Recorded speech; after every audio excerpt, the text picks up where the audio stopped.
114 солагии рӯзи матбуоти тоҷик дар Кумитаи иҷроияи Ҳизби Халқии Демократии Тоҷикистон дар вилояти Суғд бо шукргузорӣ аз сулҳу суботи мамлакат ва эҳтиром ба нерӯи сухани созанда таҷлил гардид.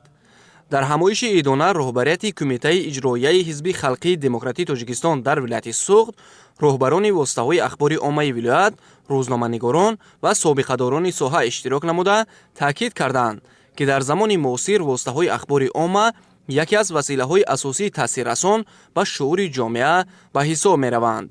воситаҳои ахбори омма метавонанд афкори умумро шакл диҳанд, ба ташаккули рӯҳия ва худшиносии миллӣ мусоидат намоянд. дар шароити истиқлоли давлатӣ низоми матбуоти миллӣ аз лиҳози шакл, муҳтаво ва таъминот таҳаввулоти ҷиддӣ касб намуд. рушди босуръати технология имконият фароҳам овард, ки фазои иттилоотии мамлакат бозам фарохтар гардад ва дастрасии шаҳрвандон ба иттилои боэътимод бештар шавад. 35 сол муқаддам халқи тоҷик бо иродаи қавӣ ва ормони бузург бунёди давлати соҳибихтиёр, демократӣ, ҳуқуқбунёд ва ягонаро пеша намуд. дар ин марҳилаи пурпечутоб ва сарнавиштсоз матбуот ҳамеша дар канори давлат ва миллат қарор дошт. ҳамин аст ки президенти ҷумҳурии Тоҷикистон, пешвои миллат муҳтарам Эмомалӣ Раҳмон нақши матбуотро дар таҳкими давлатдорӣ ва худшиносии миллӣ борҳо таъкид намуда иброз доштанд, ки матбуот оинаи ҷомеа ва минбари андешаи озод аст ва бояд дар ҳифзи манфиатҳои миллӣ, таҳкими сулҳу субот ва рушди давлатдорӣ саҳми фаъолона гузорад. имрӯз дар мамлакат барои рушди воситаҳои ахбори омма тамоми заминаҳои ҳуқуқӣ ва шароити мусоиди фаъолият фароҳам оварда шуда, онҳо мунтазам такмил дода мешаванд. дар идома ба чанде аз кормандони воситаҳои ахбори омма сипосномаву тӯҳфаҳо тақдим карда шуданд.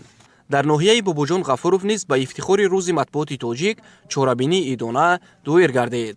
баён дошта шуд, ки дар ҳақиқат имрӯз таъмини амнияти иттилоотӣ аз масъалаҳои ҷиддие маҳсуб мешавад, ки нақши расонаҳо дар он хело муҳим аст.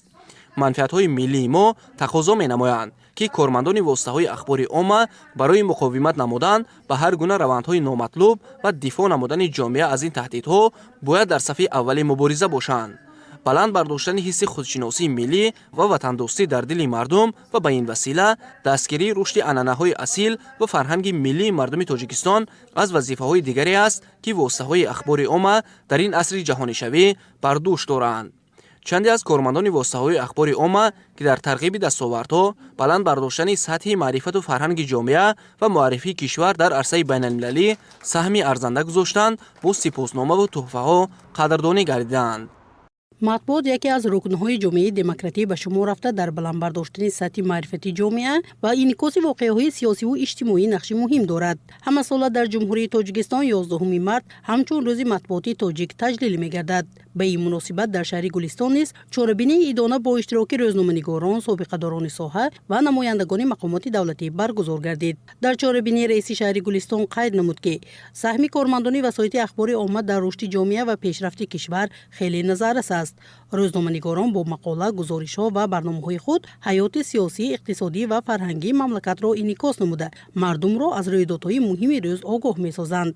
рӯзи матбуот имконияти хубест, то фаъолияти журналистон қадрдонӣ гардида, нақши онҳо дар тарғиби арзишҳои миллӣ, таҳкими сулҳусубот ва ваҳдати миллӣ боз ҳам равшан гардад, зеро маҳз тавассути матбуот андешаҳои солим, иттилои боэътимод ва фарҳанги баланди ҷомеа ташаккул меёбад.